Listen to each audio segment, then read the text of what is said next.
Bonjour à tous. Donc, je suis Charlotte Rudeau de Fredon Grand Est, membre du réseau Compost Citoyen. Et c'est moi qui vais co-animer ce webinaire. J'admets une nouvelle personne. Avec Elsa Distel, donc de la Maison du Compost, euh, qui, est, qui, elle, va présenter la majorité de la présentation aujourd'hui.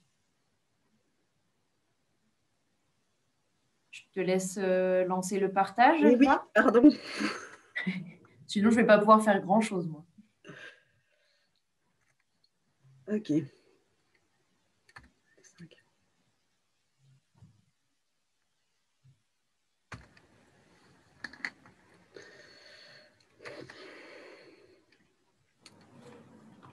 Alors, évidemment. Ça ne va plus comme tu veux. Voilà. Non, il a un peu de temps. Il met un peu de temps à démarrer. Voilà. Il a déjà chaud, je pense. Ah, c'est problématique. On n'est qu'au début. On n'est qu'au début. Voilà. Bienvenue à tous pour ce deuxième webinaire donc à destination des élus. Quelques petites règles de fonctionnement. Si possible, donc gardez la caméra ouverte, mais coupez votre micro donc pour éviter les sons intempestifs, donc les conversations parallèles en fond. Voilà, on essaye d'éviter. Si vous souhaitez intervenir, bah, passe pas trop vite. Non, non, pardon. Si vous souhaitez intervenir, poser une question, faire une remarque, n'hésitez pas. Utilisez prioritairement le chat ou levez la main. On vous donnera la parole. Donc, c'est principalement ce pourquoi je suis là aujourd'hui, pour recenser les questions, faire en sorte qu'elles aient bien une réponse et vous donner la parole lorsque vous le souhaitez. Donc, toutes les questions peuvent être posées tant que les règles de bonne conduite seront respectées. Il n'y a aucun souci. Toutes les questions sont les bienvenues. Donc, je vais lancer un petit sondage pour savoir un petit peu de quel département êtes-vous. Ah, non. Lancez le sondage. Vous allez normalement le voir apparaître. Donc, vous pouvez répondre. Ça va nous permettre d'avoir l'origine de votre département et un peu savoir si on a pu toucher tout le Grand Est ou s'il manque des départements à toucher. Il manque des personnes inscrites déjà. Oui, mais il n'y a personne dans la salle d'attente déjà.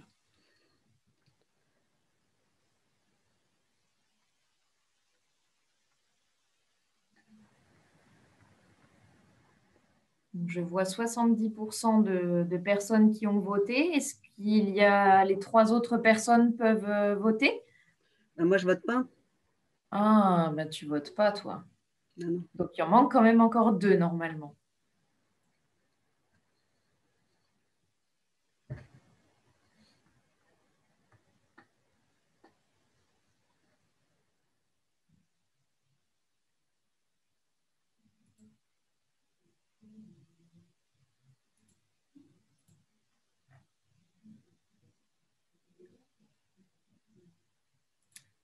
Bon, ça ne bouge pas, donc je pense que je vais mettre fin au sondage. Qu'en penses-tu, Elsa? Vas-y. Je mets donc fin au sondage. Il nous manque beaucoup de départements. Ouais. Sur les inscrits, Ah, c'était un peu différent. Meurthe-et-Moselle et Haut-Rhin et Bas-Rhin. Voilà. On comparera avec la liste des inscrits. Oui, oui, oui. Voilà, je te laisse prendre la suite. Hop. Ah, J'y suis retournée ou pas? Alors, attends. On va faire ça comme ça. Parce que... Voilà, je recommence. Il veut pas. Il veut.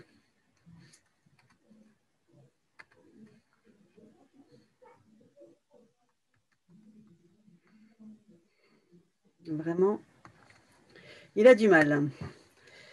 Bien, donc du coup, à mon tour de me présenter, Elsa Distel, je travaille à la Maison du Compost et je suis coprésidente du réseau Compost Citoyen Grand Est. Donc je vais vous présenter d'abord les objectifs de ce webinaire qui sera disponible en replay sur la chaîne du réseau, la chaîne YouTube du réseau Compost Citoyen. Donc d'ici quelques jours, le temps qu'on fasse un peu de montage, enfin de nettoyage avant-après. L'idée pour nous, c'est que vous puissiez identifier le compostage comme une des solutions possibles à l'obligation du tri à la source des biodéchets, obligation qui entrera en vigueur pour certains au 31 décembre 2023 et pour les autres au 1er janvier 2024. On a aussi le souhait de lutter contre les idées reçues concernant ce compostage et vous apporter des réponses à vos questions, à vos principales questions.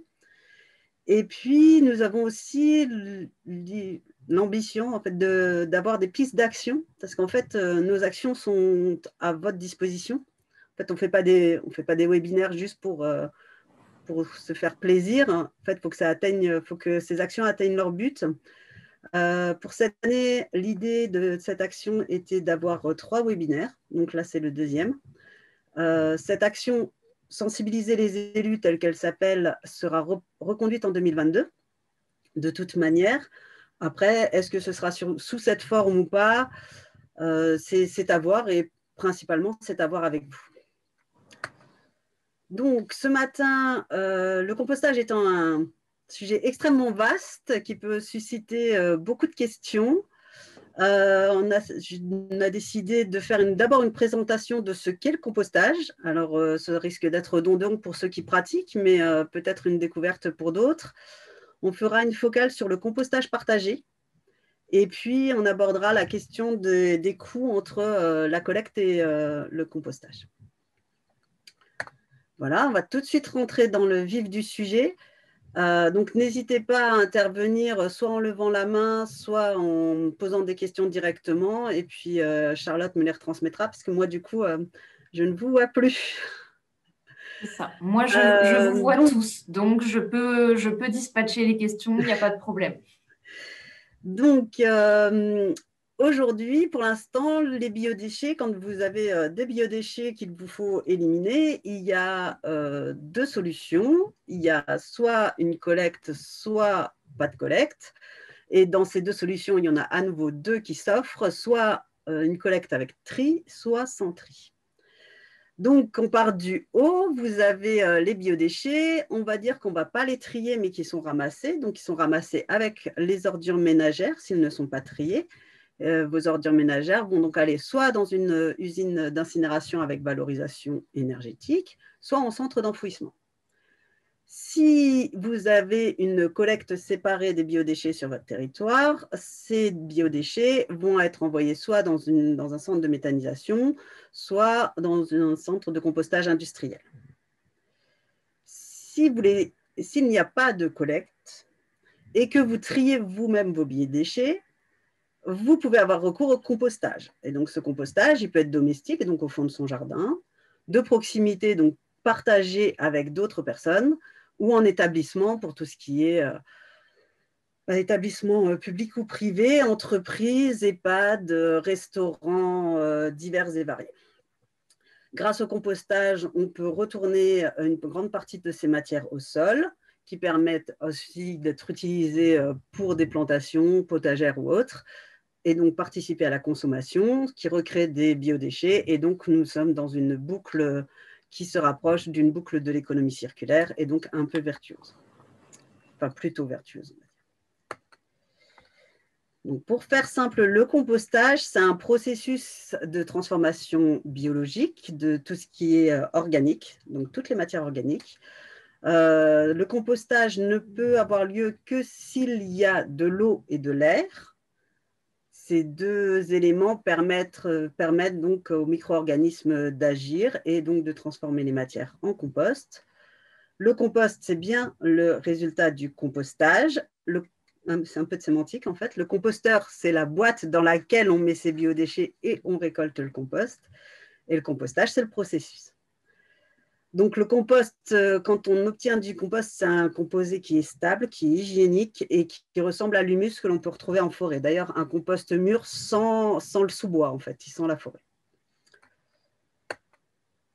Donc, concrètement, on reproduit souvent dans une boîte, voire en tasse, ce qui se passe dans la forêt. C'est-à-dire que dans la forêt, les feuilles et les petites branches tombent au sol, ça crée une litière. La litière va être décomposée par divers organismes, que ce soit bactéries, champignons et micro-organismes, se transformer en matière organique. Il va y avoir humusation, transformation en matière minérale, et du coup, les plantes en surface peuvent se, entre guillemets, nourrir de matière minérale.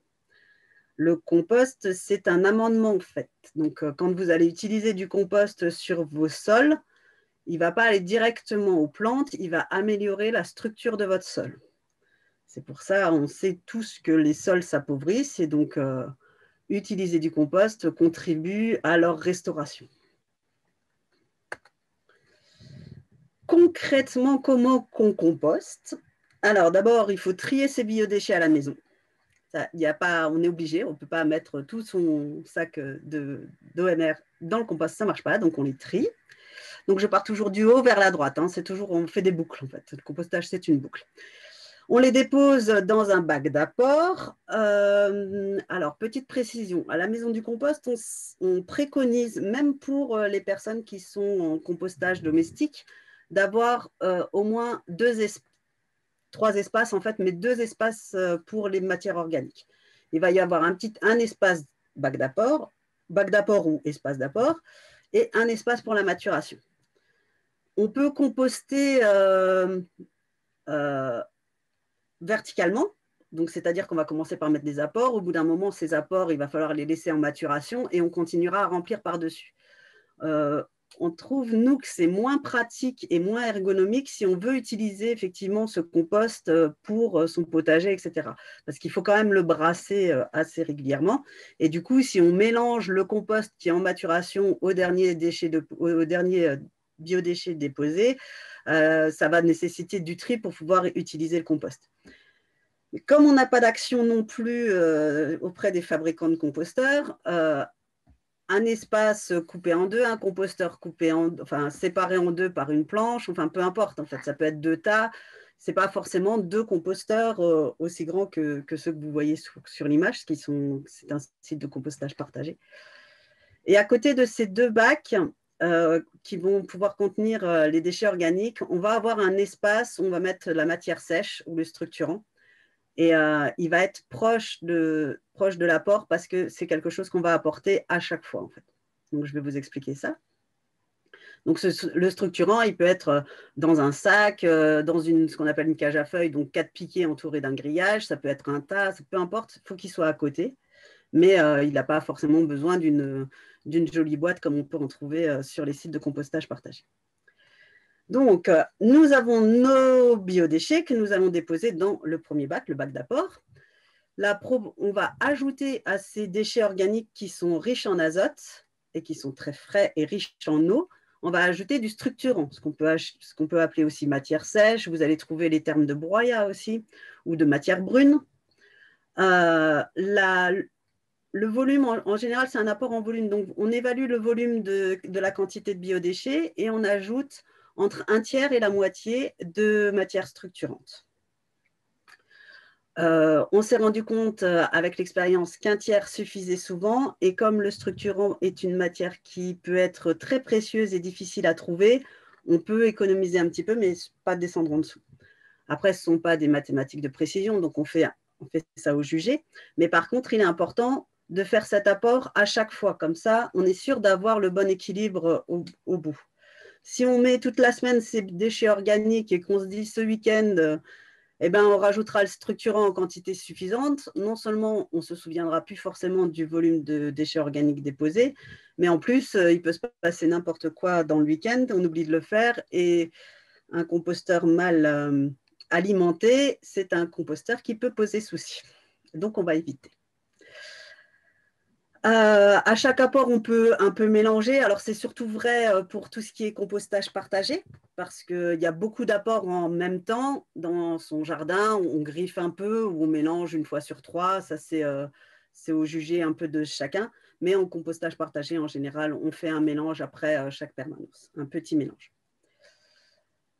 Ce bac d'apport, si on veut utiliser donc le compost au jardin, on va l'alimenter pendant 6 mois. On essaye de commencer au printemps pour pouvoir le mettre en maturation à l'automne. Il va mettre 6 mois à mûrir et donc on aura du compost au printemps suivant pour les travaux de jardinage. Et en alternance, comme on aura alimenté le deuxième bac qu'on aura commencé à l'automne, ce deuxième bac sera mis en maturation au printemps et donc à l'automne suivant, on aura du compost pour les travaux du jardin, pareil. Donc, tous les 2 mois, on va faire un grand brassage. Le grand brassage, que ce soit en compostage partagé ou domestique, ça veut dire qu'on va aller jusqu'au fond du bac. Le plus simple, c'est de tout sortir et tout remettre dans le bac. Pour ceux qui peuvent avoir un peu des difficultés, eh ben, il faut aller vraiment, mais vraiment tout au fond.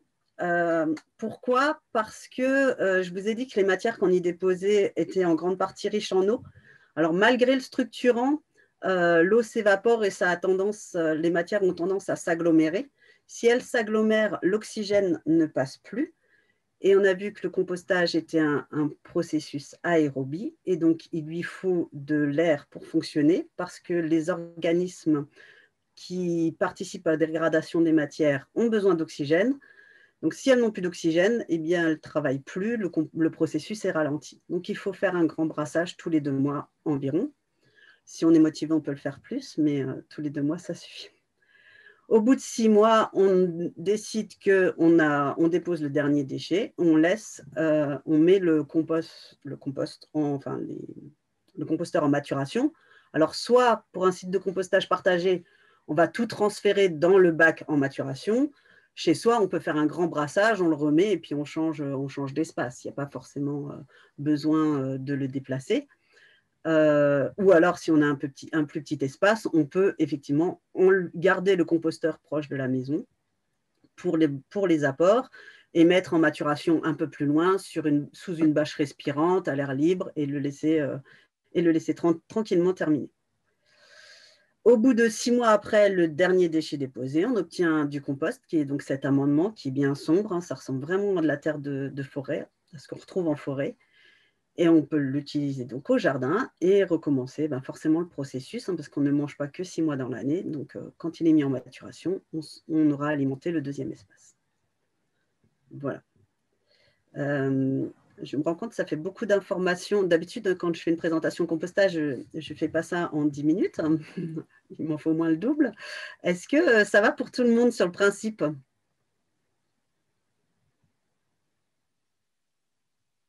Je vois des acquiescements de tête, donc je pense que ça va et je n'ai toujours pas de commentaires. Donc, bon. Ça va. Donc, ça va. Alors, on va commencer. Qu'est-ce qu'on peut mettre dans son composteur?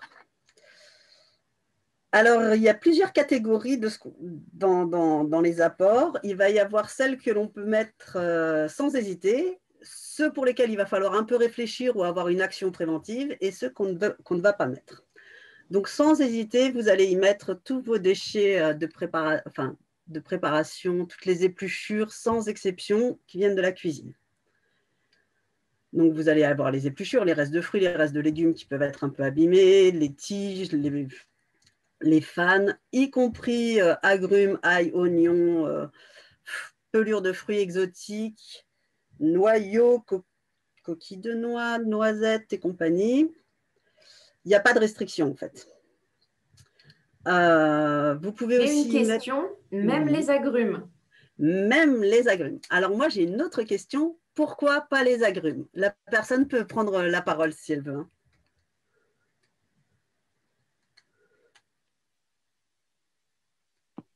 Alors, je ne sais pas, je n'ai pas compris. On peut prendre la parole, c'est ça? Oui, c'est ça. Oui, c'est ça. Alors moi, c'est une idée reçue. Enfin, on en discute souvent par rapport aux agrumes. Alors, nous, on se posait effectivement la question. Nous, on s'interdit. Enfin, voilà, c'est le message qu'on passe, pas d'agrumes.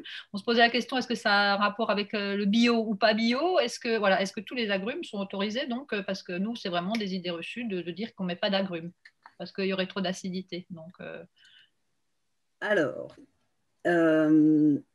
est-ce que vous mettez vos épluchures de pommes bio ou pas bio?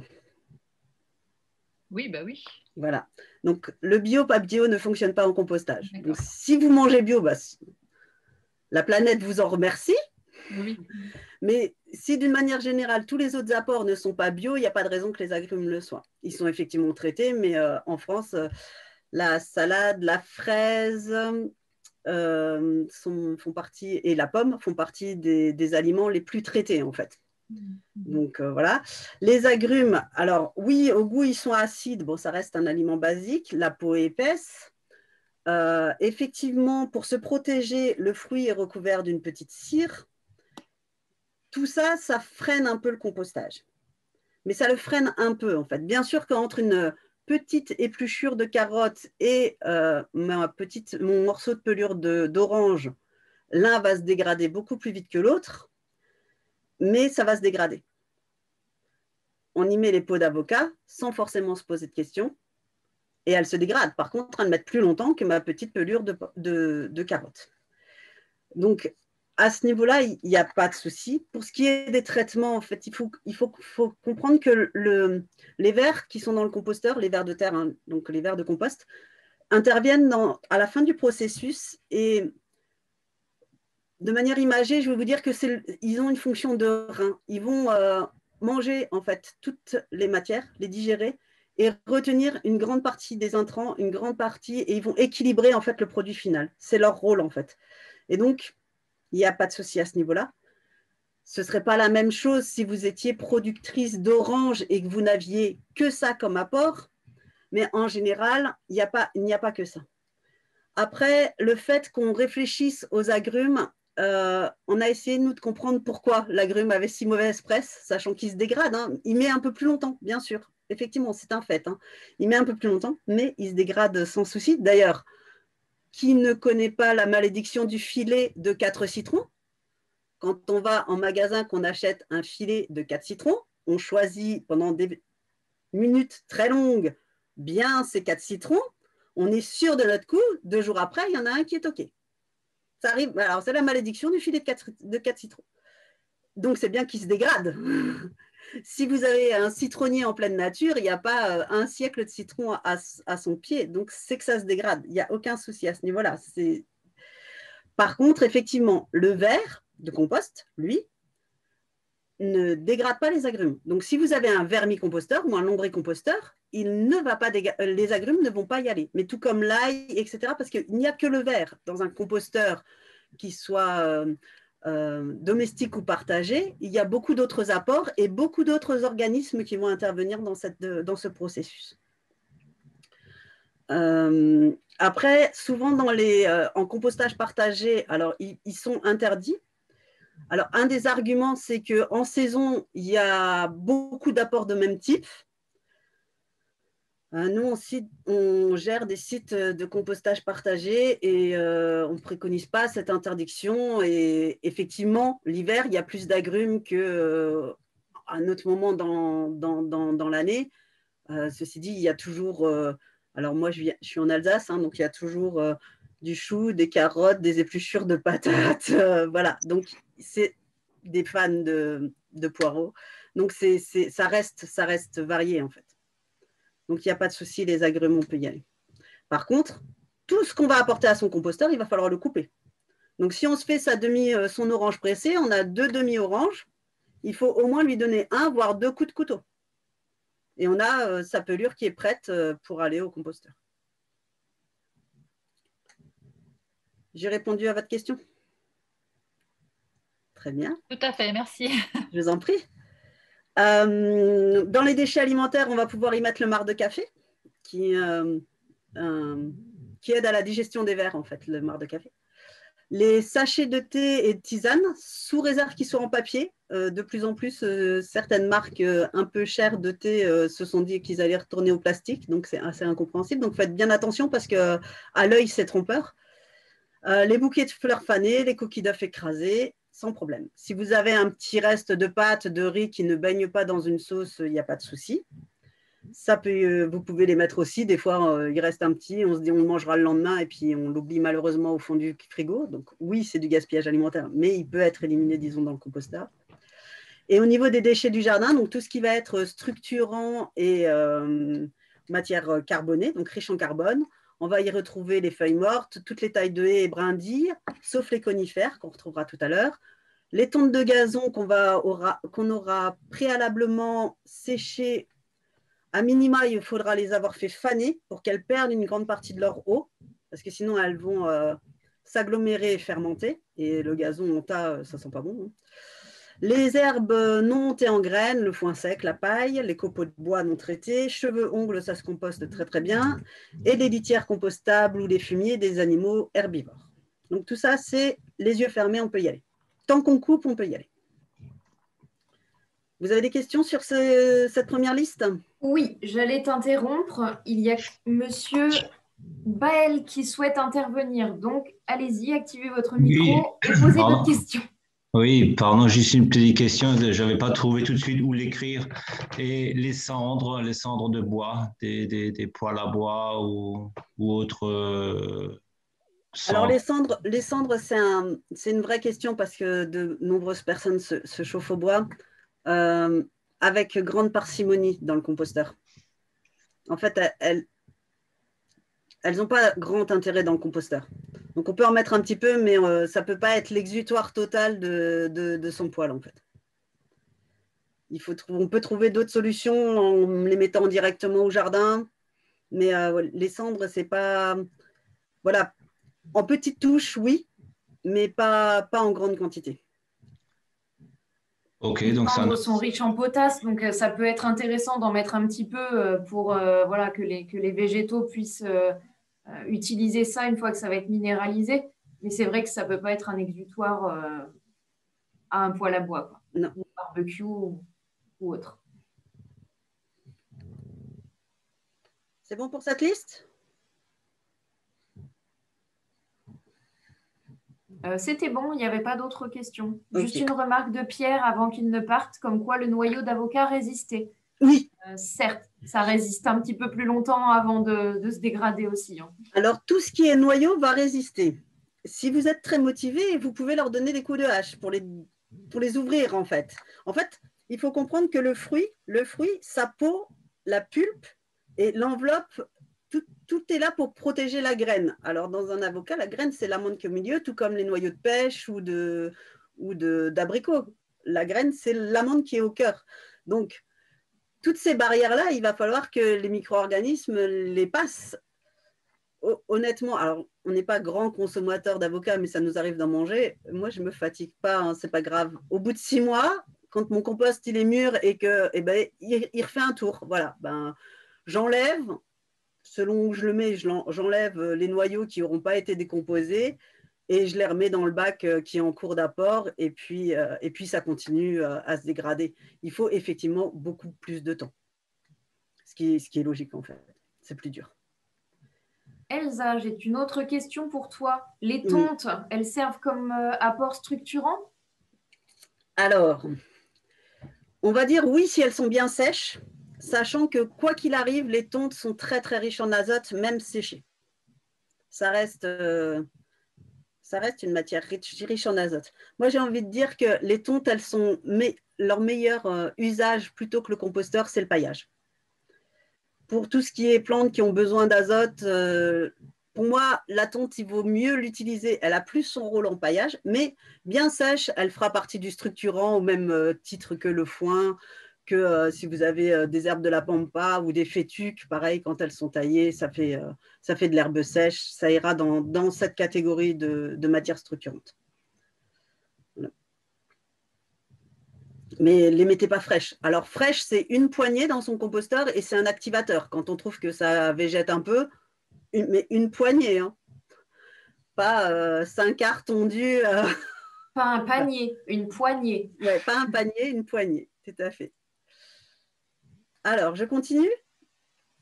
On va y mettre avec précaution. Alors, avec précaution, c'est-à-dire que ce qu'on va y mettre, il va falloir soit pas trop en mettre, soit leur réserver un petit traitement particulier.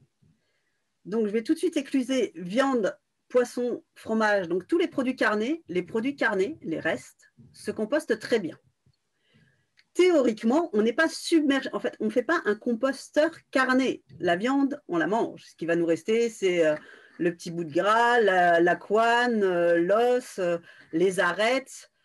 Éventuellement, si on a mangé un poulet, il restera la carcasse du poulet, mais ce n'est pas non plus normalement en volume et en poids ce qui devrait être la majorité de vos apports. En tout cas, ou alors vous mangez que carné. Petite question avant de poursuivre. Est-ce que le diaporama sera transmis? Oui, transmis, il sera disponible sur le site du réseau.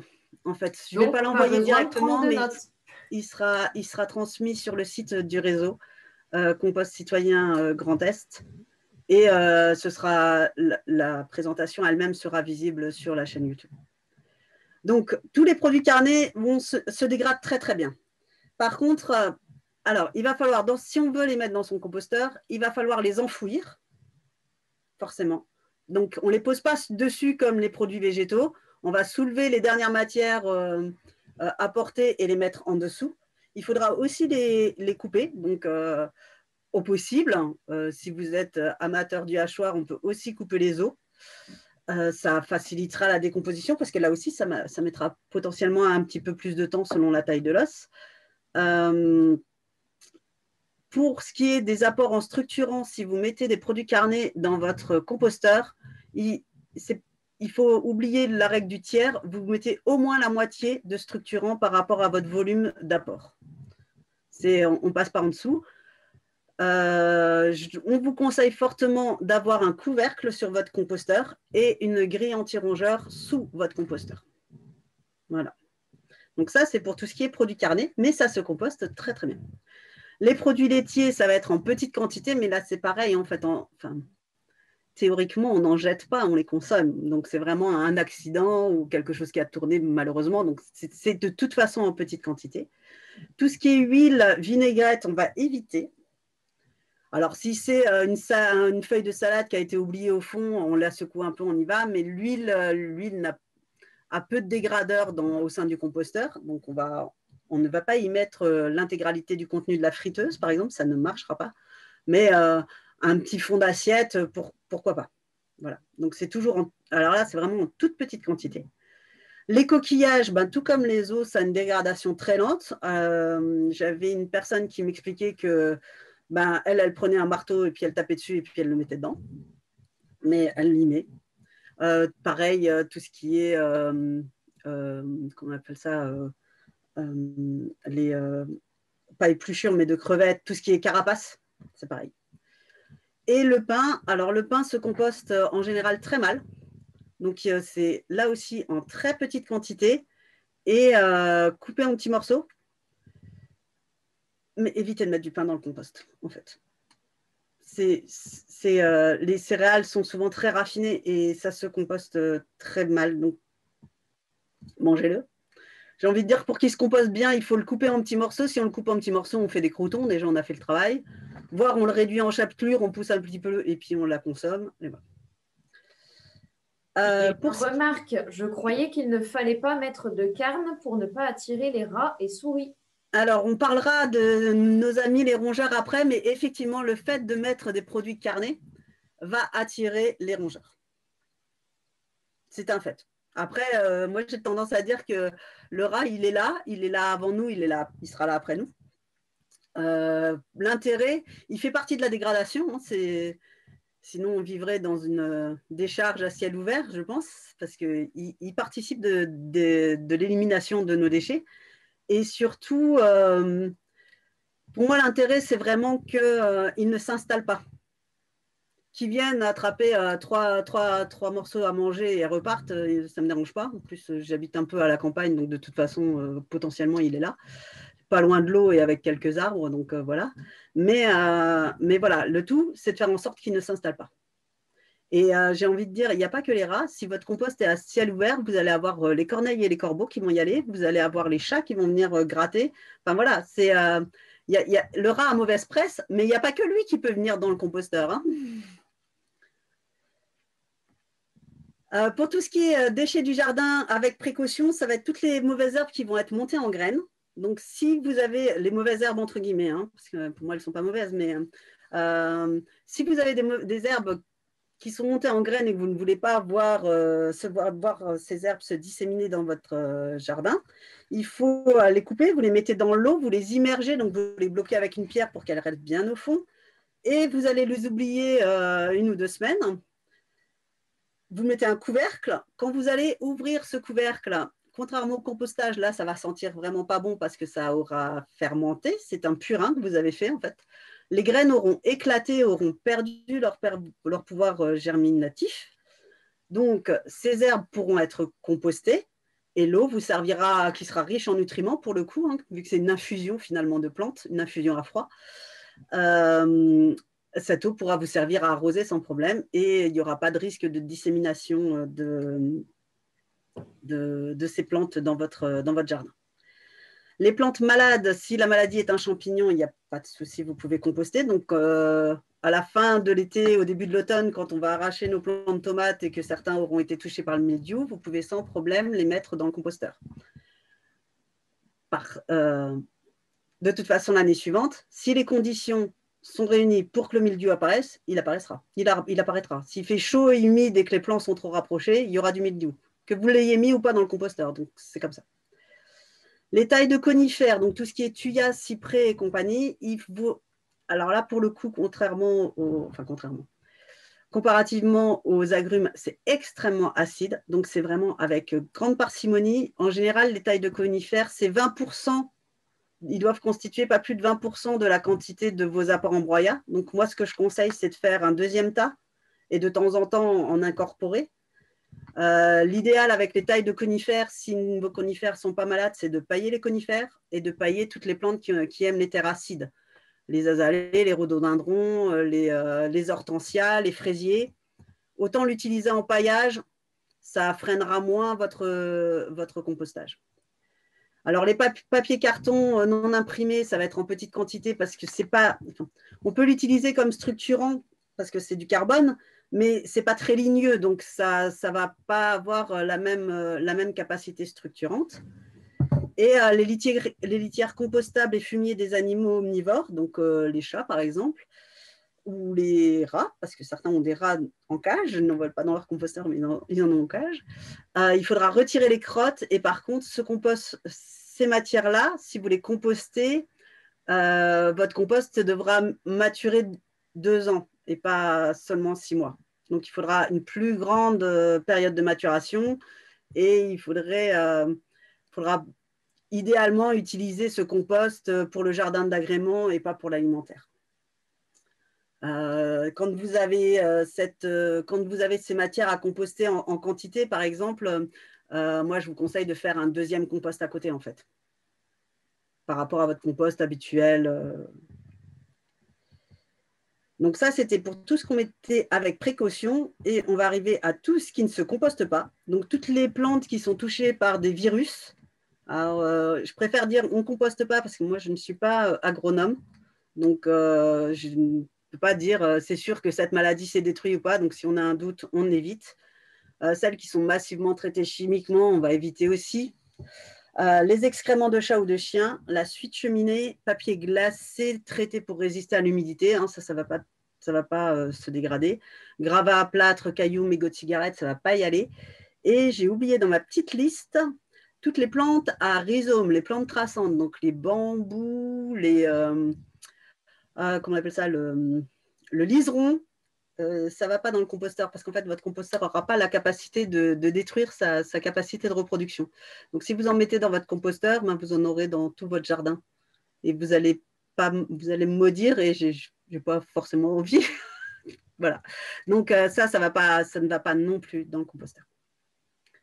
Voilà. J'interviens pour faire un petit ajout. C'est au niveau des plantes exotiques envahissantes.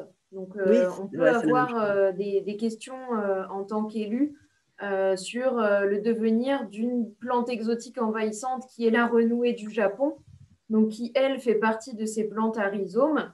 Il y a des essais qui ont été faits sur le compostage de renouée. Donc, ça fonctionne, mais sur un site de compostage industriel avec un protocole qui est très strict, avec des retournements à date précise, etc., pour éviter les repousses sur les extérieurs d'État. Donc, c'est possible, mais sur des conditions très précises de protocole. Donc, on ne peut pas se dire dans un composteur partagé ou dans un composteur domestique, je vais mettre cette plante-là et j'en serai débarrassée. Non, non. C'est possible, mais sur vraiment des plateformes industrielles. Oui, sans compter que ça monte plus en température aussi. Hein. Voilà, c'est tout ça qui font que ça se dégrade dans ces conditions-là et pas sur un plus petit site de compostage. Donc, j'ai une question. Qu'en est-il des sachets pour légumes soi-disant compostables? Très bonne question. Alors, c'est une très bonne question. Ces fameux sachets compostables ne le sont pas en compostage domestique. Et j'entends par compostage domestique, le compostage partagé, c'est pareil. En fait, ils sont compostables. C'est un peu la même chose que pour la renouée. Il faut que ce soit brassé de manière continue. Il faut qu'il monte en température au-dessus de 70 pendant X temps. Enfin, il y a eu des études là-dessus. Sur le site de la Maison du Compost, on a un volontaire l'année dernière qui avait justement décortiqué une des études réalisées par Organéo pour le compte de l'ADEME et qui avait fait justement tous ces tests. Et il y a un article en fait qui reporte, qui donne en fait les principaux enseignements. Pardon, je suis perturbée. Ça se composte pas, sans compter que dans ces bioplastiques, la part de plastique issue de l'industrie pétrolière est encore dominante. Voilà. Donc, non, ça ne marche pas. Les papiers craft, oui. Le sac de légumes en papier craft, sans problème. Mais les sacs dits compostables, en fait, ça ne fonctionne pas en compostage partagé ou domestique. Même ceux qui sont inscrits OK Compost Home, oui. Voilà, hein, c'est la même chose pour toutes les sortes de labels. Ça ne fonctionne pas. Ils y restent, ils ne se dégradent pas, ils se fragmentent. Sans compter qu'après, quand on utilise son compost, on se retrouve avec des pseudo-morceaux de plastique dans son compost. C'est vraiment pas idéal, quoi. Donc, autre remarque, on peut donc utiliser taille de conifères broyés et gazon mélangé pour du paillage. Sans problème, tant que c'est sec, parce que forcément, hein, enfin voilà, faut que ce soit sec, donc séché, donc sec. Sec, ça ne veut pas dire à l'abri de la pluie, ça veut dire sans sève. Voilà. L'herbe sèche, des branches sèches, donc vous les taillez, vous les faites sécher, et puis après, broyer et sécher, et puis vous les utilisez, oui. Et est-ce que les lauriers utilisés pour les haies se compostent? Est-ce qu'ils sont toxiques? Alors, toxiques, j'aurais tendance à dire. En fait, le compostage, tout est une question d'équilibre. Le laurier, il me semble que la feuille est un peu épaisse. Oui. Donc, il faudra la broyer. Alors, la broyer, ça peut être soit passer au broyeur, soit laisser sécher et passer la tondeuse thermique dessus. Hein, ça peut suffire. Donc, de toute façon, il va falloir aider. Et après, si vous n'avez que ça, oui, ça va poser souci. Si c'est perdu dans une masse d'autres apports, j'ai tendance à dire que ça devrait le faire. Denis Pépin, il dit il faut pailler et composter avec ce qu'on a dans le jardin. Voilà. Après, moi, je n'ai pas de laurier, donc je ne peux que retranscrire un apprentissage, là, pour le coup. Je n'ai pas expérimenté. Après, le laurier, paillez vos lauriers avec le laurier, quoi. C'est pareil pour moi. Je n'ai pas forcément entendu dire que c'était toxique pour le composteur. Par contre, effectivement, la feuille est épaisse, donc il faut la réduire d'une manière ou d'une autre. Au même titre qu'une feuille de platane va mettre un peu plus longtemps à se dégrader par rapport à une feuille d'érable, parce que le platane sera plus épais. Tout à fait. D'autres questions sur ces petites listes? C'était bon pour moi, je pense. Ok, mais n'hésitez pas, si jamais vous avez des choses qui vous reviennent, on peut retourner. Donc, nous allons aborder la question des rongeurs, des odeurs, des mouches et des moucherons. A priori, de mon expérience d'installation de sites partagés, de formation grand public, c'est en général les 3 questions qui reviennent en boucle. Un site de compostage végétarien, donc dans lequel vous ne mettez pas de produits carnés, n'attirera pas le rat. Il peut éventuellement le rendre visible, c'est-à-dire qu'en fait, vous mettez dans votre jardin ou au pied de l'immeuble une boîte sur laquelle virtuellement, il y a marqué restaurant végétarien 4 étoiles, ouvert 24 heures sur 24 à disposition. Le rat qui de toute façon est là, au lieu de faire la tournée de tous les jardins environnants pour trouver sa pitance, va se concentrer là où il y en a le plus. C'est logique. L'intérêt, c'est de le déranger pour qu'il ne s'installe pas, qu'il ne niche pas et que du coup, il ne se reproduise pas de manière exponentielle. Mais si on y va régulièrement, si on le brasse, si on le retourne, il ne va pas s'installer. Voilà. Après, on peut aussi le freiner dans ses ardeurs pour venir. Donc, on va mettre une grille anti-rongeur au sol qui va être en général solide. On va prendre des composteurs dont les lattes, alors si c'est un composteur en bois, les lattes, il ne faut pas qu'il y ait d'interstice, donc les lattes seront jointives et pas écartées. Ça évite aussi de faire des prises pour leurs petites dents pour qu'ils puissent creuser le bois et rentrer dans le composteur. On va prendre de toute façon des composteurs à couvercle. En compostage partagé, c'est un impératif. Et voilà. Et puis, on va apprendre à vivre avec notre animal sauvage à nous, qui est le rat, qui est peut-être un peu moins glamour que le tigre et l'éléphant. Ceci dit, je préfère me retrouver face à un rat que face à un tigre ou un éléphant, personnellement. Mais bon. Il n'en est pas de même pour le site de compostage omnivore, donc dans lequel on va apporter des produits carnés, qui lui va l'attirer, parce qu'en fait, il y trouvera tout ce dont il a besoin, en fait. Donc, c'est logique que ça l'attire. Donc, on reprend les mêmes précautions avec la grille, le couvercle. Les apports carnés, je vous ai dit, on les enfouit, on les laisse pas en surface, on va les enfouir. On va brasser plus régulièrement et on va apporter plus de matière structurante pour équilibrer. Et on finira toujours par du structurant en surface qui fera filtre, parce que, alors autant en compostage partagé, rares sont ceux qui prennent l'option carnet, mais par contre en établissement, donc à la suite mettons un restaurant scolaire, on vide les assiettes, donc tout passe en compostage, hein, les restes d'assiettes, les restes de préparation, tout va aller au composteur. Là, potentiellement, les quantités faisant, il y a beaucoup d'apports d'un coup, il peut y avoir beaucoup d'apports d'un coup. Le fait de mettre une couche de structurant par-dessus va faire servir de filtre, en fait, de filtre anti-odeur, au début en tout cas.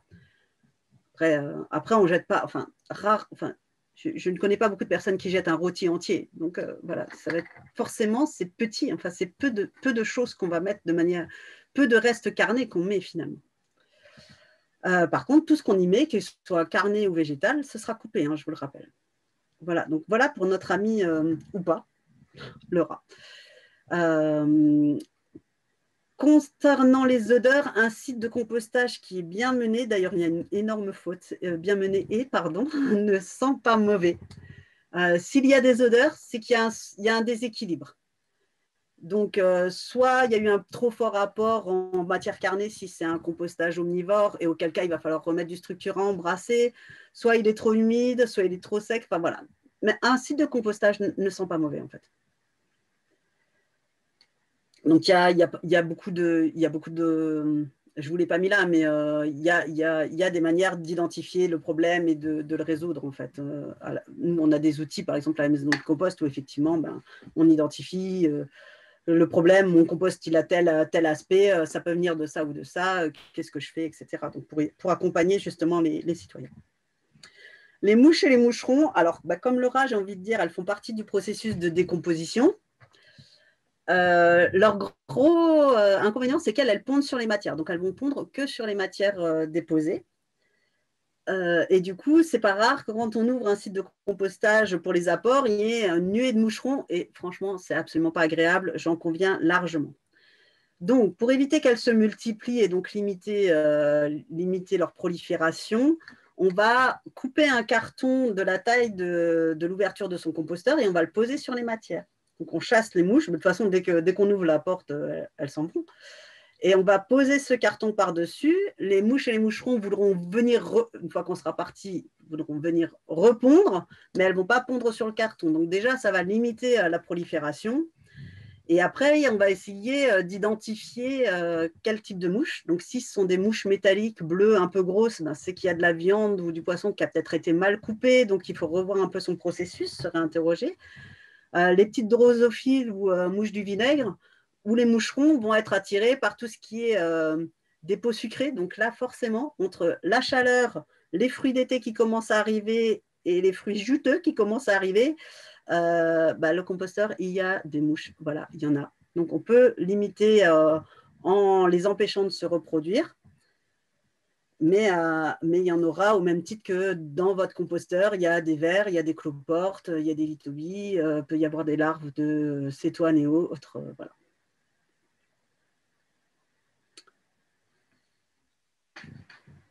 Faut-il ramener de l'eau pour humidifier? Alors, il peut y avoir besoin d'humidifier son composteur, mais il faut en fait, le compostage, on travaille avec du vivant, donc il faut l'observer. Les périodes les plus chaudes, en tout cas sous nos latitudes, correspondent en général aux périodes où il y a le plus de fruits, où les gens mangent le plus de fruits et de légumes juteux. Donc, souvent, ça compense. Si ça ne compense pas, si on trouve que c'est trop sec, alors c'est facile. Vous écartez les matières qui ont été déposées, vous pouvez mettre un gant.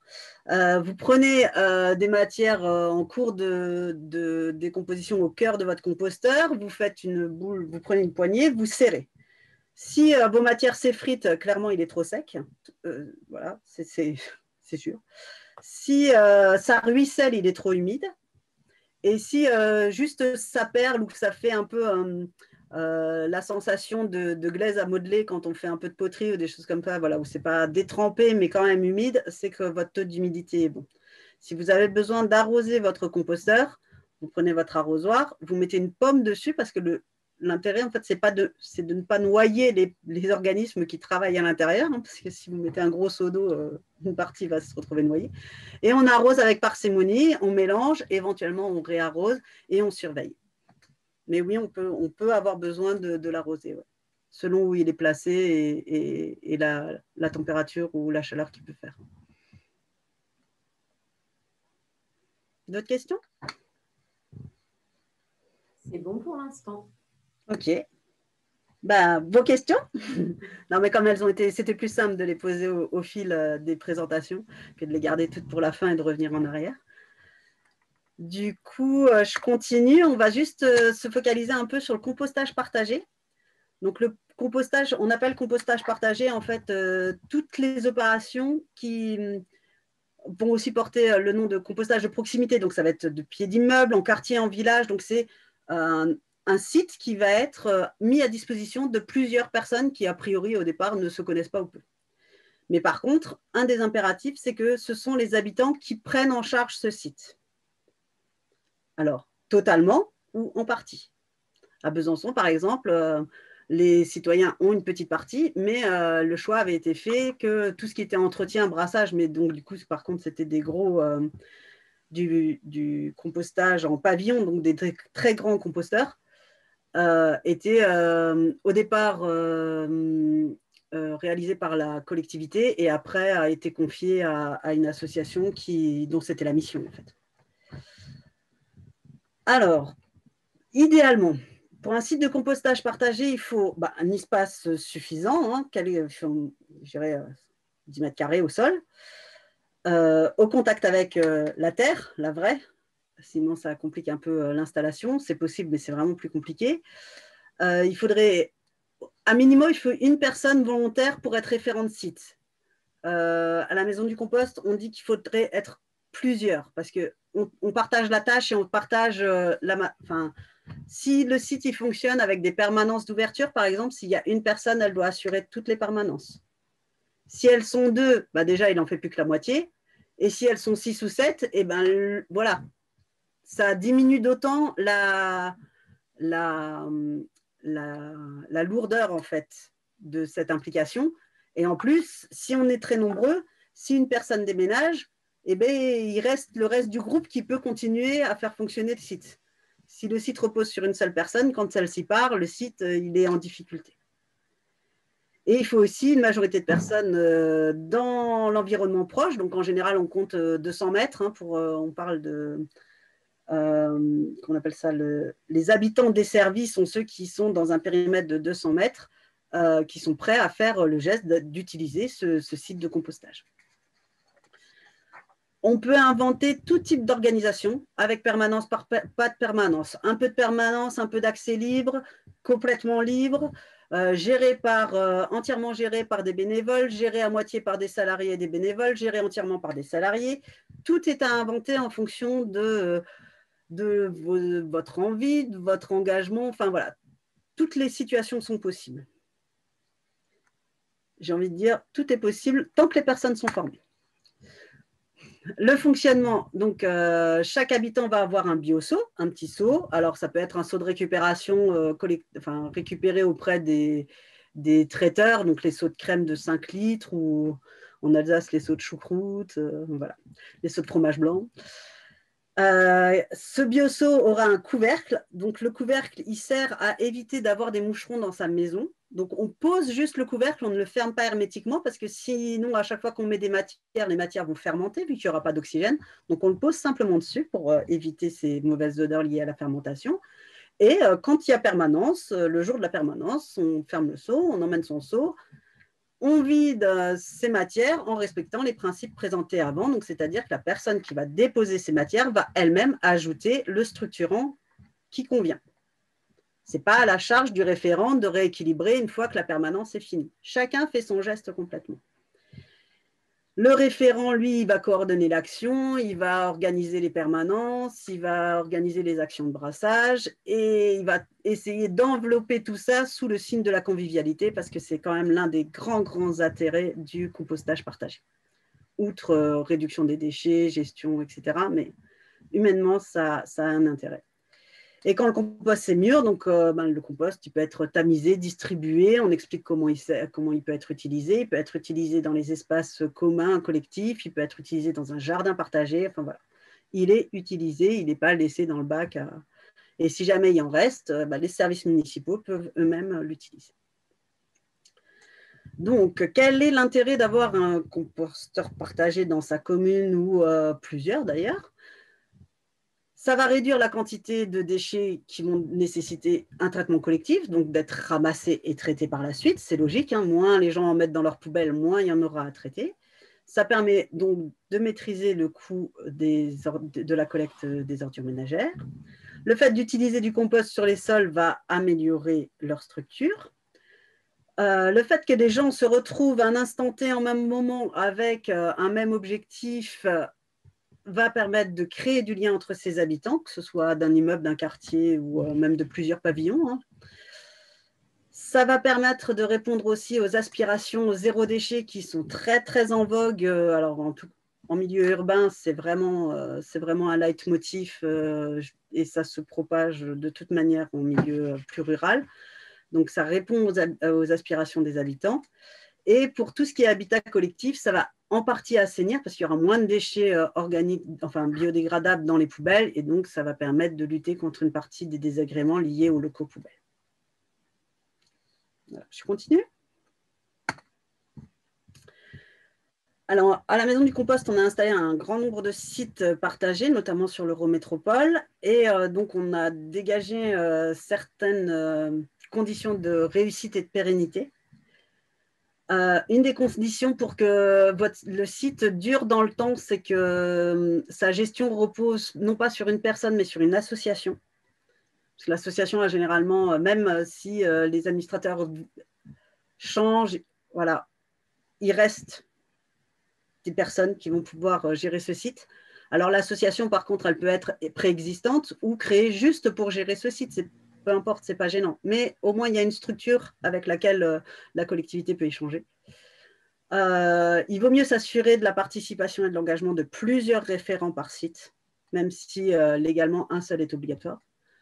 Les référents devraient être formés. Et là, je vais prêcher pour la parole du réseau Compost Citoyen, de préférence par un organisme qui est charté et qui va respecter le référentiel qui a été mis en place avec une collaboration entre l'ADEME et le réseau Compost Citoyen. Donc, il y a un certain nombre de points à voir. On parle aussi prévention, on parle technique, on parle gestion du site, on parle organisation du site. Donc, c'est très complet. C'est 3h30 pour la partie théorique, donc ce n'est pas anodin, mais honnêtement, une fois que les personnes sont formées, elles savent faire et ça évite beaucoup de difficultés. Il faut s'assurer que pour ce site de compostage, il y a une disponibilité suffisante de matières structurantes. Donc, si c'est au pied d'immeuble, bah, éventuellement les espaces verts proches. Et s'il n'y a pas, s'assurer que la collectivité peut suppléer à l'apport de structurants. Parce qu'un site où le structurant vient à manquer, c'est un site qui va avoir des soucis, qui va forcément dégager des odeurs à un moment ou à un autre. Ce ne sera pas équilibré, ça va mal se composter, ça va durer longtemps et ça va susciter la colère des gens autour. Si jamais les sites ont beaucoup de contributeurs et beaucoup de succès, il faut anticiper une mise en maturation, peut-être soit dans un 4e bac sur le site, soit devoir un peu l'emmener plus loin. Alors ça, c'est quand le site est placé sur une place d'église. Dernièrement, on réfléchissait à l'installer sur une place d'église. On ne va pas mettre du compost en maturation pas loin de la porte d'entrée de l'église. Ça va moyennement le faire. Donc, il a fallu trouver un moyen pour que ce compost en maturation puisse terminer son mûrissement tranquillement, mais du coup, il a fallu le déplacer. Et là, l'aide des services techniques était salutaire parce que les bénévoles, avec leurs brouettes et leurs pelles, ils y auraient passé un temps infini, ils se seraient épuisés à le faire, alors que finalement, ça a été chargé dans un camion plateau et puis emmené sur site. Tout ce que vous pourrez faire pour faciliter des installations sur site public sera un plus. Pour faciliter la mise à disposition de terrain, ce qui ne veut pas dire qu'on ne fait pas de convention, mais on peut faciliter quand même les choses. Éventuellement accompagner financièrement la création des associations, la création des sites en subventionnant l'achat des bacs ou un des sites derniers là, que je suis, la collectivité en fait met à disposition. Donc ils ont fait une convention de prêt, comme ça si jamais ça s'arrête, ils récupèrent le matériel. C'est à inventer. Voilà, ils mettent ça en place. Les bénévoles qui s'engagent souvent le font par conviction environnementale, par conviction par rapport à leurs idées, leurs déchets, etc. Mais c'est bien de les valoriser, de les remercier aussi, parce qu'ils font un travail finalement de service public.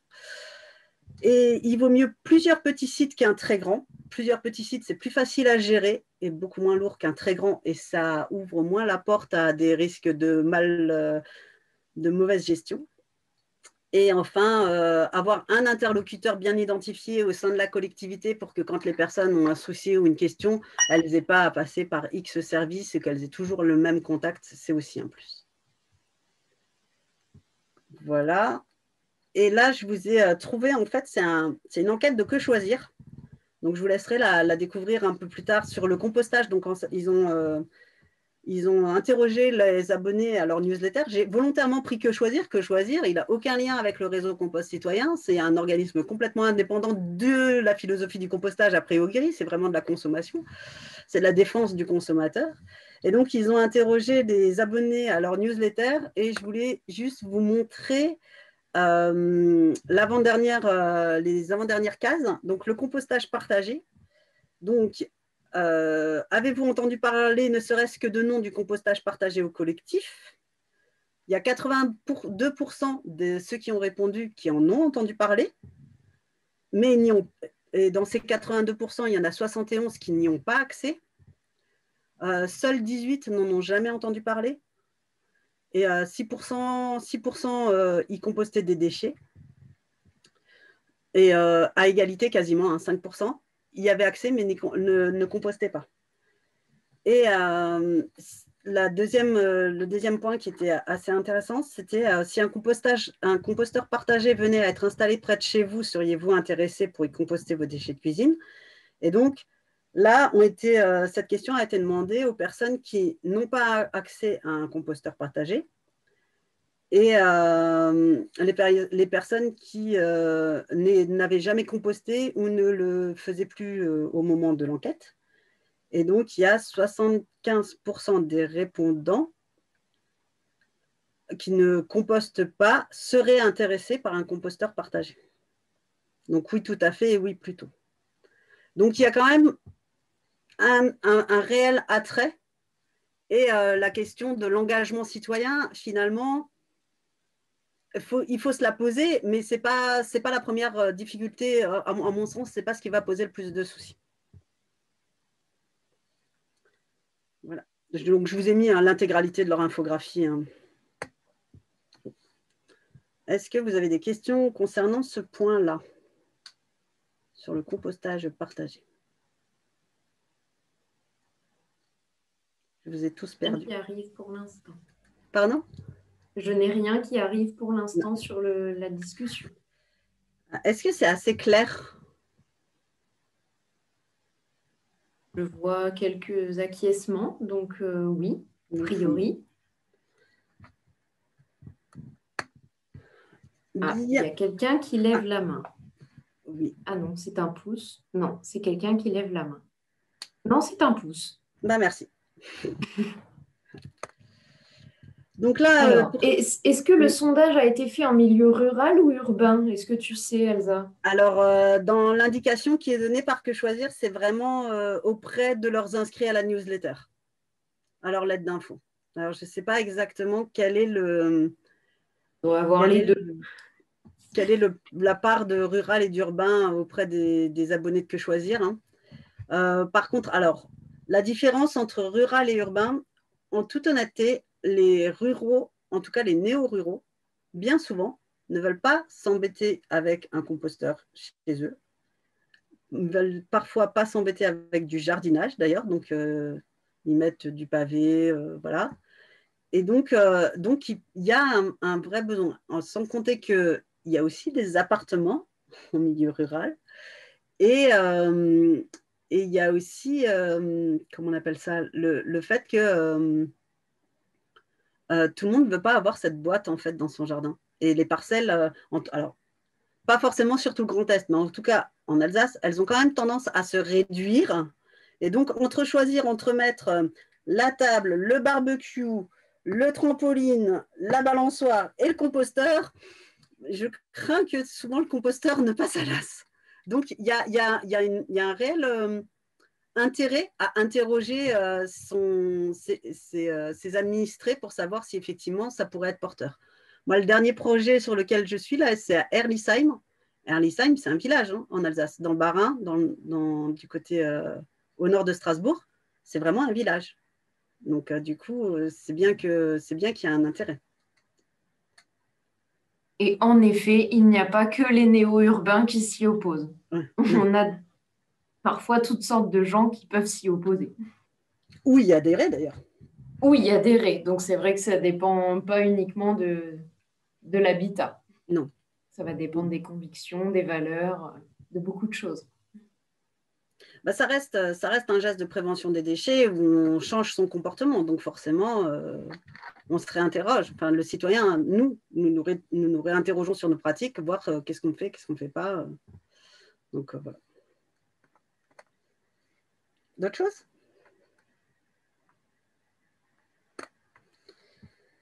Alors, parlons sous-sous. Donc, on a essayé, en tout cas, mon collègue qui travaille à Organéo, qui est trésorier du réseau Compost Citoyen Grand Est, a fait une présentation sur un comparatif entre la prévention et la gestion de proximité des biodéchets par rapport à la collecte. Donc, pour rappel, la prévention, ce qu'on appelle la PGProx, c'est la prévention et la gestion de proximité. Ça regroupe en fait toutes les mesures qui permettent à la fois d'éviter la production du biodéchet et qui favorisent son traitement in situ. Donc, on va y retrouver toutes les démarches de lutte contre le gaspillage alimentaire, les démarches de jardinage naturel avec notamment le paillage. On va y retrouver le compostage. On va y retrouver aussi la nourriture aux animaux, aux poules. Enfin, il peut y avoir des cochons, peu importe, chats, chiens, etc. Tout ce qui va permettre de traiter, entre guillemets, soi-même ses propres biodéchets. Voilà pour ce que c'est que la PGProx, parce que c'est un terme que vous allez retrouver jusqu'à la fin en fait, de notre présentation. Donc, le contexte de cette prévention et gestion de proximité des biodéchets, d'abord, c'est que grâce à elle, il y a un rendu au sol des biodéchets. Donc, on l'a vu, revu. Depuis janvier 2019, il y a une interdiction de vendre ou de détenir des produits phytosanitaires et donc la prévention et la gestion de proximité participent à la mise en avant et à l'explication des méthodes de jardinage naturel. Et elle s'intègre, enfin, elle s'ancre aussi, elle s'inscrit dans les objectifs du PRPGD, qui est donc le plan régional de prévention et de gestion des déchets du Grand Est, qui a notamment comme objectif de généraliser le tri à la source des biodéchets, mais ça c'est une directive européenne, donc on n'a pas, enfin, c'est pas propre au Grand Est, c'est tout le monde va y passer. Mais par contre, la région s'est fixé 72 000 tonnes de biodéchets gérés par le compostage de proximité, donc qu'ils soient individuels ou partagés.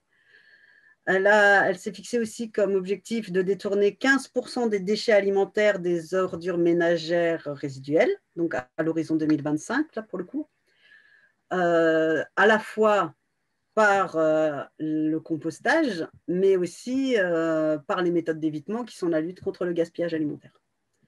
Et enfin, de contenir les flux de déchets verts qui sont collectés à un seuil de 52 kg par an par habitant.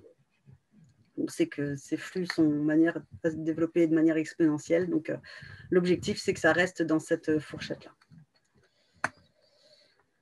Donc, la PG-Prox se présente aussi comme une des solutions pour répondre à l'obligation de la généralisation du tri à la source des biodéchets.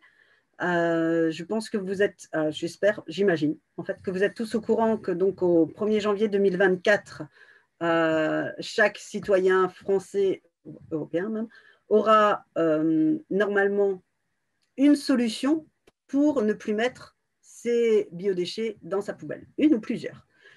Et donc, bien sûr, on peut mettre en place une nouvelle collecte, une collecte de biodéchets, mais le compostage de proximité est considéré comme une des solutions possibles où,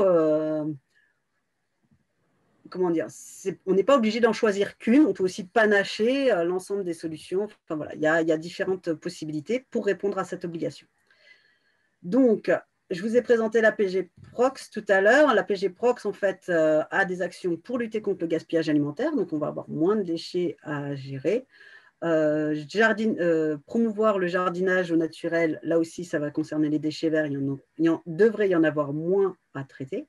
Et enfin, promouvoir tout ce qui est compostage individuel, partagé en établissement, et peut-être d'autres qui risquent d'apparaître. Voilà.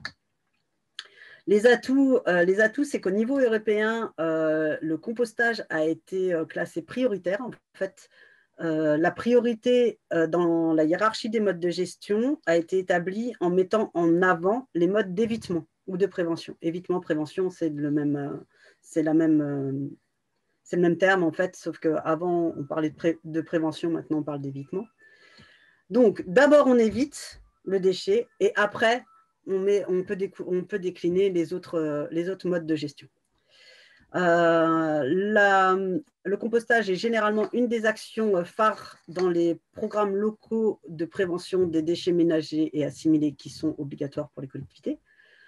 En zone rurale, ça permet de ne pas mettre une nouvelle tournée de collecte qui peut être un peu plus compliquée à organiser parce que les distances sont plus longues.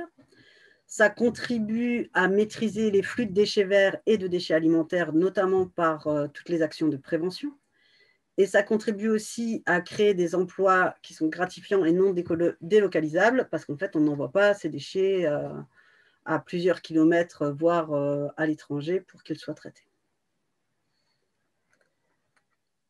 Au niveau de la performance, alors, pour ce qui est de la collecte des déchets alimentaires, les foyers qui ont une collecte en porte-à-porte, c'est-à-dire qu'ils ont un bac supplémentaire qui est ramassé par un camion. La performance est de 106 kg par foyer. Et si on compare à une performance identique en compostage de proximité, on en est à 143 kg par foyer. À savoir qu'il y a de grandes disparités. Il va y avoir des disparités entre ceux qui vont être compostés en micro-plateforme et ceux qui vont aller sur un compostage de quartier. Ce n'est pas tout à fait la même démarche.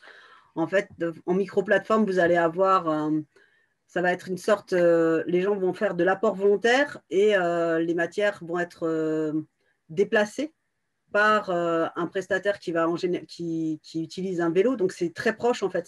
Ça reste de proximité parce que les distances ne sont pas énormes. Et ça va être composté in situ.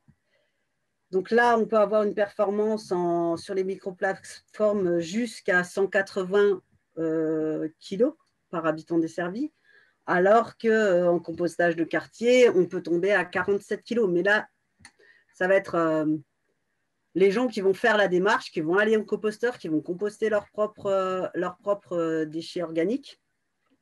Mais ça reste important, sachant que en général, quand un site de compostage partagé est installé, donc je vous ai dit, les habitants desservis, on va prendre en compte l'ensemble des habitants qui sont dans un périmètre de 200 mètres.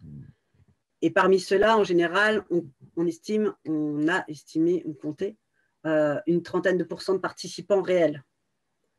Donc, la performance est élevée quand les gens participent. Ce qu'il faut réussir, c'est faire participer le plus grand nombre.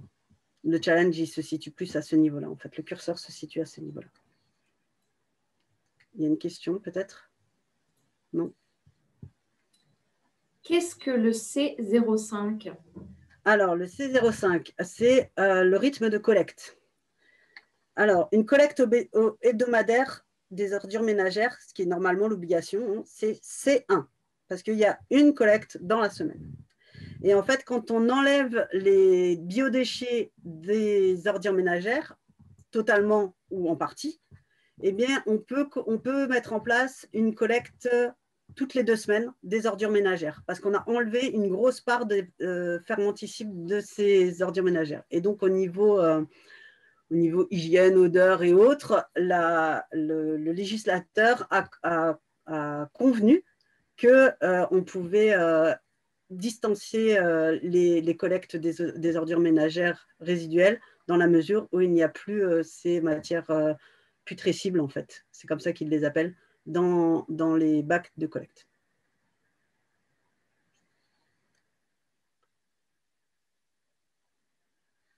Est-ce qu'on peut aussi passer en C05 en étendant les consignes de tri?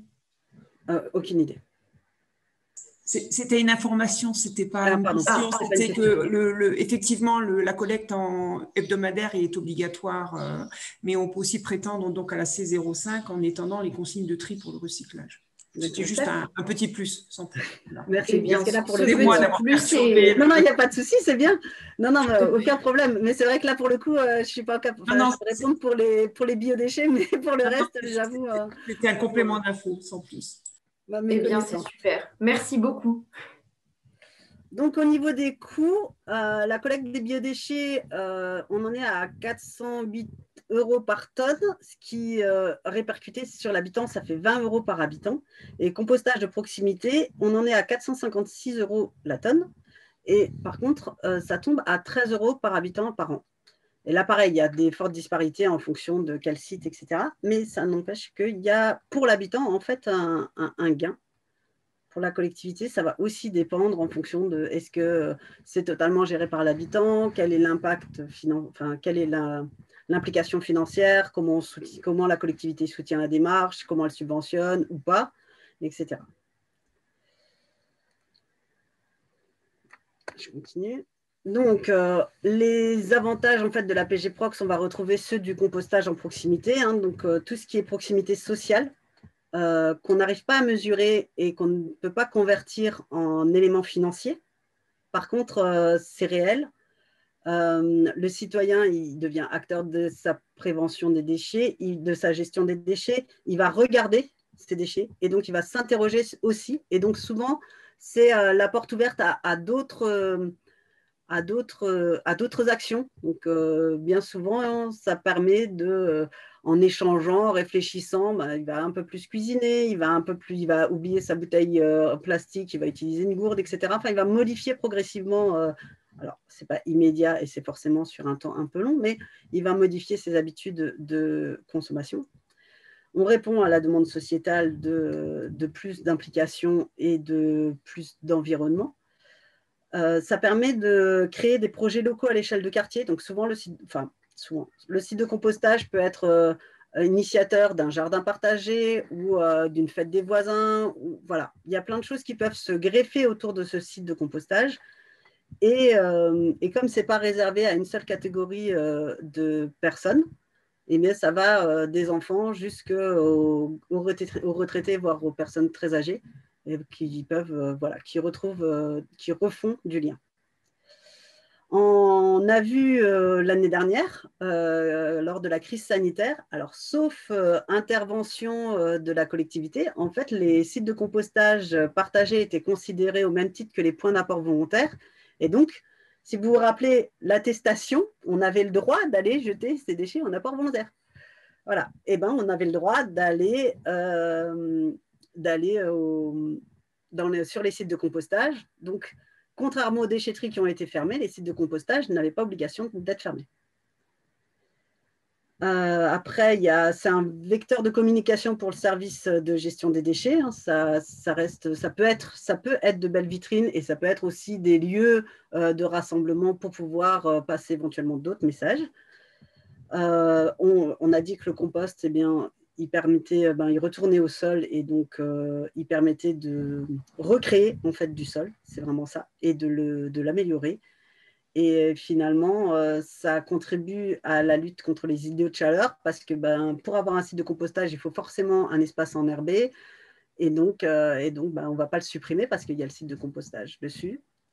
Il n'y a pas si longtemps, je discutais avec un bailleur. Alors forcément, son nom m'a échappé. Mais dans les nouveaux plans, ils intégraient, au même titre qu'ils intègrent l'espace pour les poubelles, ils intégraient un espace pour un site de compostage. Voilà. Donc, il est sur les plans. Il existe. À voir après s'il sera utilisé ou pas. Il n'est pas installé de fait, mais il existe. Donc, ça permet d'éviter de se casser la tête aussi. Voilà. Est-ce que vous avez des questions à propos de ces petits comparatifs de coûts ? Oui, il y a eu une question. Comment peut-on avoir un coût à l'habitant qui est inférieur alors que le coût global est supérieur? Alors, je me suis posé exactement la même question et je n'ai pas réussi à joindre. Je vous présente toutes mes excuses. Je vais réussir à vous trouver la réponse, mais mon collègue qui aurait dû être là en fait ce matin a eu une autre intervention à gérer.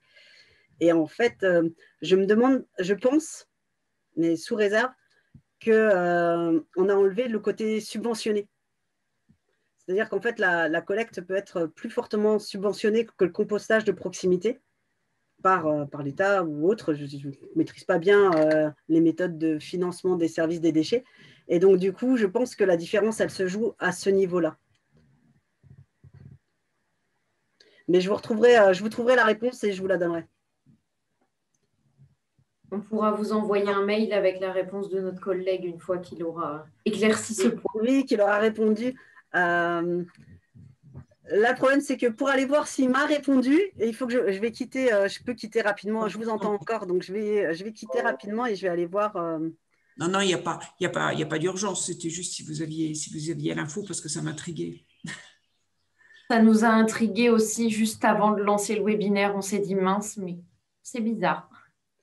Alors, il m'a répondu laconiquement, mais le pauvre, il n'avait pas beaucoup de temps. Donc oui, c'est juste. Donc, je ne me suis pas trompée dans les chiffres, mais je n'en ai pas exactement l'explication. Mais je vous la trouverai parce que de toute façon, moi aussi, elle m'intrigue en fait. Voilà. Elle m'intrigue, je suis désolée. C'est peut-être pas la totalité de la population qui a été prise en compte, c'est peut-être simplement ramené aux habitants, au nombre d'habitants qui participent à la collecte, non? Peut-être, ouais. C'est sûr qu'une collecte va toucher plus de monde que du compostage de proximité parce que seuls ceux qui vont vouloir le faire vont le faire. Donc, on va diviser le prorata de nombre de personnes ne va pas être le même. Alors que finalement, une collecte, que les gens utilisent leur bac ou pas, ils ont un bac et donc ils sont comptabilisés, quoi. Donc, je creuserai, je vous répondrai sans faute. Début de semaine prochaine, parce que j'ai encore une fin de semaine très compliquée, mais je vous répondrai sans faute. Est-ce qu'il y avait une autre question? Celle-là, je savais qu'elle allait tomber forcément. Si moi je me la pose, vous la posez aussi. Non, il n'y a pas d'autres questions pour l'instant. Un foyer, c'est 2,2 personnes. Hein. C'est juste pour qu'on puisse éventuellement, s'il y a des comparatifs à faire entre foyers, parce qu'il y a des chiffres par foyer et des chiffres par habitant. Et un foyer, au niveau statistique, on considère là, les derniers chiffres, c'est 2,2 personnes. La moyenne nationale. Voilà. Voilà. Non, je ne suis pas dans ce sens-là, c'est dans ce sens-là. Donc voilà. Alors, stricto sensu, la présentation sur le compostage est finie. Après, évidemment, si vous avez encore des questions, on y répond sans problème. Hein, c'est pas... Mais je vais profiter des dernières minutes dont nous disposons pour vous présenter en fait un peu plus le réseau Compost Citoyen Grand Est et voir quel peut être notre rôle en fait pour vous accompagner, vous. À l'origine, alors c'est une des particularités, il y a plusieurs réseaux régionaux qui se créent en ce moment. On va atteindre la couverture nationale, métropolitaine et extramétropolitaine d'ici peu, je pense, parce qu'il y a effectivement un réseau en Martinique et un à La Réunion qui sont déjà créés. Donc, le territoire va être bien maillé, mais dans le Grand Est, donc c'est un réseau dont la création a été soutenue par l'ADEME. Dès les études préalables, en fait, dès 2018, il y a une étude pour voir où en était la prévention et la gestion de proximité sur le Grand Est. En 2019, on a eu une année d'expérimentation où on a fait un premier plan d'action et on a pu commencer à comment on appelle ça, à tester certains dispositifs, etc., à mettre en place un peu la structure pour arriver à la création de cette association. Et dans notre contrat, en fait, avec l'ADEME, la clé d'entrée, c'est accompagner les collectivités. Parce que l'ADEME en Grand Est considère que finalement, ceux qui ont le plus les moyens pour promouvoir la gestion de proximité, ce sont les collectivités et en les intégrant dans leur politique. Et donc, c'est pour ça que le premier point du plan d'action que je voulais mettre en avant, c'était ce réseau qui a été construit pour accompagner les collectivités. Alors, on n'est pas fermé aux professionnels, aux associations ou aux individuels, mais c'est vrai qu'un grand nombre de nos actions sont bien fléchées collectivités, quelle que soit leur taille d'ailleurs. Donc, il y a cette action de sensibilisation des élus, hein, dont ce webinaire fait partie. Il y a des journées techniques et des journées thématiques. Alors, les journées techniques, ça va être... elles sont souvent en réponse à des problématiques de vos techniciens, donc qu'on rencontre par ailleurs et auxquelles on essaye de répondre. L'année dernière, le dernier, c'était comment la prévention et la gestion de proximité peut répondre à l'afflux des déchets verts en déchetterie. Voilà, c'était une des thématiques. On a des journées thématiques et là, on ouvre à d'autres acteurs du territoire. La première qui a eu lieu était à destination des bailleurs, donc c'était l'année dernière. Le webinaire qui a eu lieu est disponible sur la chaîne YouTube du réseau. Il y a aussi cette année, la journée thématique, a priori, devrait s'intéresser aux professionnels des espaces verts, pépiniéristes, jardiniers et autres, justement pour essayer de les engager un peu dans le cadre de la PGProx. Le fait d'adhérer au réseau, là aussi c'est une particularité, le fait d'adhérer au réseau citoyen Grand Est entraîne automatiquement l'adhésion au réseau national, ce qui permet en fait d'être en lien avec les autres acteurs du territoire et notamment d'avoir les informations liées au forum. On a mis en place une hotline pour répondre directement aux questions. Et en fait, j'ai fait un mauvais copier-coller. Les deux dernières, vous l'oubliez. Pardon, j'ai oublié de les supprimer. Après, on considère aussi que les personnes qui sont sur le terrain doivent être formées et gagner en compétences. Donc, on a tous les ans à la rentrée, on édite un plan de formation en recensant les différentes formations qui peuvent avoir lieu sur le territoire par différents membres du réseau. On coordonne une formation maître composteur. Donc, le maître composteur, c'est un professionnel. En fait, le métier est inscrit dans le registre national des métiers depuis peu, mais il est inscrit. Et on forme aussi à l'animation de réseau. Je vous ai dit tout à l'heure qu'il fallait mettre en valeur l'implication et l'engagement des personnes qui gèrent ou qui initient des sites de compostage. Voilà, on crée un réseau de référents ou un réseau de guides composteurs et puis leur permettre et de monter en compétences, mais aussi de promouvoir éventuellement leur association, etc. Enfin, trouver un bon équilibre, ça peut être un bienfait pour tous. Et donc, mais animer un réseau, ça s'apprend. Donc, on a créé cette formation-là. On a aussi toute une partie qui est pour vous aider à la fois à comprendre, à pouvoir argumenter, à développer l'ensemble de vos connaissances. Donc, il y a un certain nombre de fiches pratiques et de fiches techniques qui sont sur le site Internet. On développe des argumentaires pour convaincre. Alors, des fois, il y a j'ai certains élus qui viennent me voir et me disent « Oui, mais comment je fais? Parce que mes collègues, eux, ils sont contre. » Et donc, voilà, on travaille sur ces fiches un peu ressources pour justement qu'il y ait un certain nombre d'arguments qui puissent être aisément présentés. Et donc là, c'est vraiment par catégorie. Il y a argumentaire élu, l'argumentaire pour le citoyen, etc. Donc, c'est par catégorie. On a aussi un travail parce qu'on considère que refaire ce qui a déjà été fait très bien ailleurs n'a pas d'intérêt, autant mutualiser. Donc, un recensement des outils de communication concernant toujours la PG Prox a été fait et il va être mis en ligne sur un module du site Internet qui va être commun à l'ensemble des réseaux régionaux. Et enfin, mon collègue d'Organéo est en charge de faire vivre, de construire et de faire vivre un observatoire des pratiques en Grand Est. Donc, les chiffres que je vous ai donnés là, c'est les résultats d'une première étude. L'ADEME a lancé d'autres études, en fait, pour affûter, justement, affiner tous ces chiffres-là. Et donc, notre travail à nous, c'est de les rendre intelligibles et lisibles et pouvoir vous les communiquer. Et enfin, je vous ai dit que le réseau régional était membre du réseau national. Et donc, on est à la fois acteur actif pour relayer les actions du réseau national, comme Tous au compost, par exemple, qui permettent de mettre une focale sur le compostage et plus largement sur la gestion de proximité. Et on est en lien avec plusieurs réseaux régionaux pour justement mutualiser nos moyens et être plus efficaces. Pour gagner du temps, en fait, certains sont plus avancés que nous sur certaines thématiques, nous sur d'autres, et donc ça permet de répondre plus efficacement aux demandes. Et puis, on est toujours à l'affût pour développer de nouvelles actions sur le territoire, à savoir que la règle que s'est fixée le réseau Compost Citoyen Grand Est est une règle d'équité territoriale. Donc, quand on fait une action en Champagne-Ardenne, l'année suivante, on va essayer de faire le même type d'action, même si ce n'est pas la même thématique, soit en Lorraine, soit en Alsace, voilà, pour que ça tourne.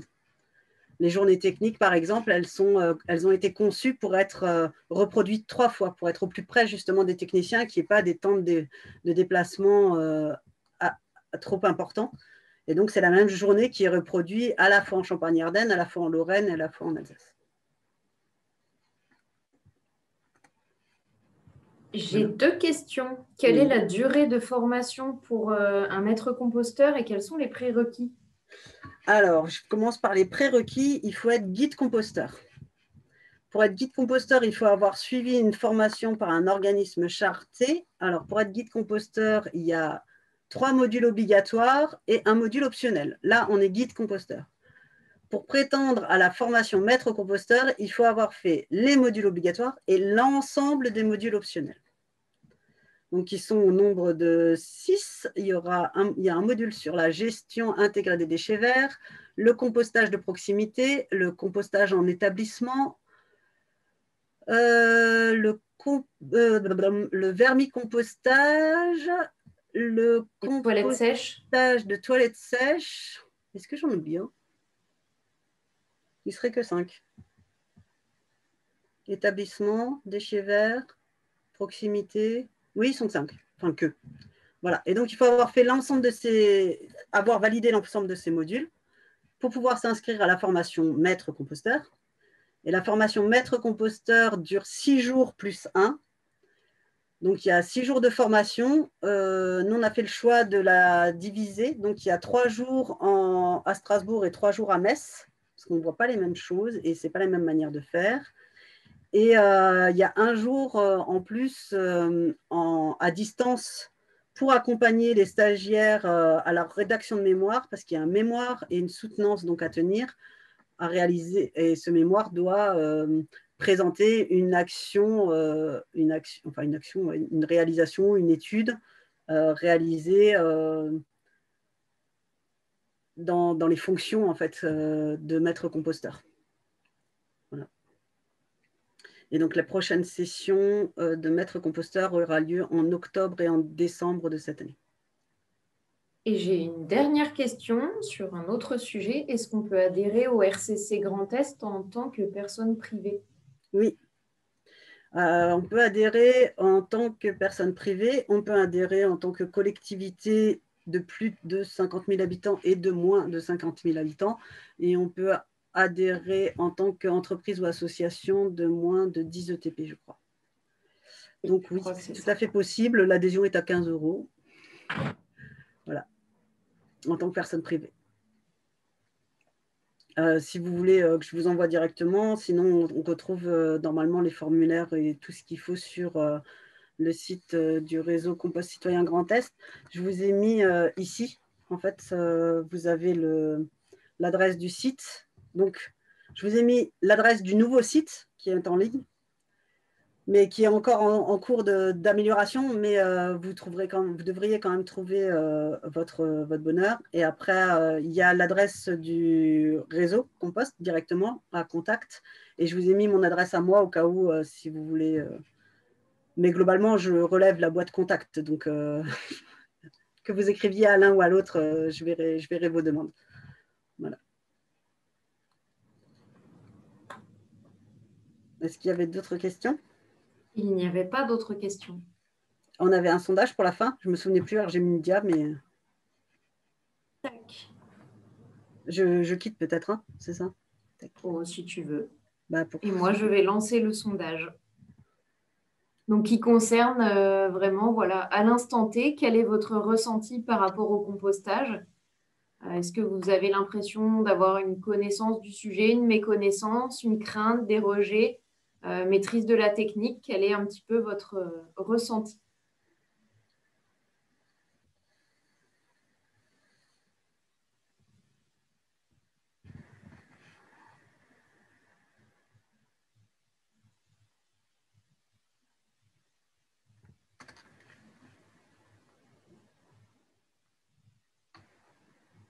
Alors, j'ai eu 7 personnes sur 9 qui ont voté. 8.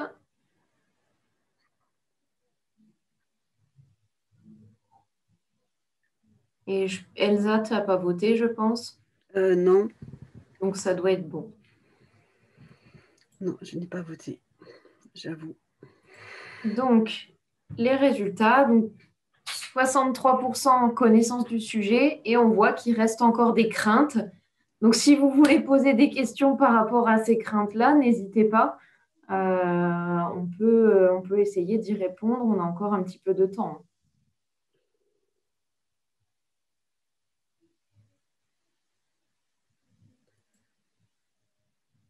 Est-ce qu'on peut demander éventuellement aux gens d'allumer leur caméra pour faire une copie d'écran?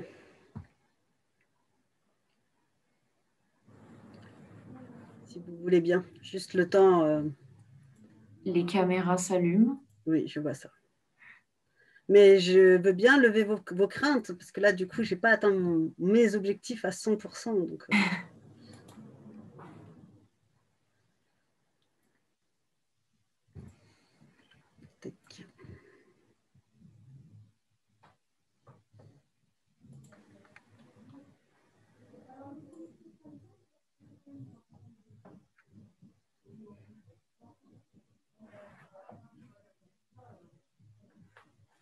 je ne sais pas. Bon, je vais la faire, c'est pas grave.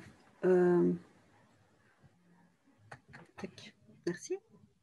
Alors, est-ce que tu peux remettre le diapo avec les adresses mail? Oui, bien sûr. J'ai fait une capture. Hop, ici. Ici.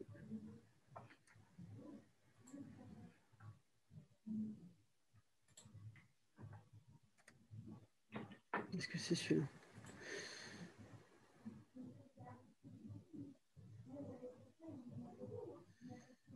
Toc, toc, toc. Encore. Merci. Voilà. Alt, F5. Il ne veut pas. Sinon, tu copies les adresses et tu les mets dans le chat. Ah oui, bien sûr, ça je peux faire. Je peux faire, je peux... Hop, là. Oui, mon ordinateur bug. Alors, attends, je vais... Là, j'y arrive pas. Voilà, doucement. Non, il ne veut pas.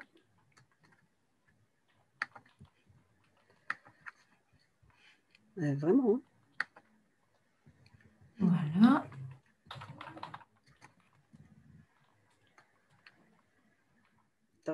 T'as repris, du coup? Je suis en train de retaper. Ouais, j'ai le curseur, mais il me donne rien. Il ne veut même plus que je passe en... Donner la mienne également. Comment on appelle ça? Il ne veut plus que je passe en plein écran. Il va falloir qu'il s'y fasse, hein, parce que ma journée n'est pas finie. Hein. Voilà, normalement, vous avez nos adresses mail, du coup, et pour le site internet, donc c'est grandest.réseaucompost.fr. Voilà, donc n'hésitez pas si vous avez des dernières questions ou même si vous voulez nous envoyer un mail pour approfondir certains sujets, n'hésitez pas. Et puis, sinon, je vous remercie tous d'avoir participé, d'avoir posé vos questions. Et puis, à bientôt. Merci beaucoup. Merci à vous. Merci à vous. Merci pour cette présentation qui était vraiment très intéressante et puis qui m'a beaucoup appris, même si j'ai déjà une petite connaissance du sujet. Merci. Merci à vous. Au revoir. Au revoir. Au revoir, merci. Au revoir. Au revoir, merci.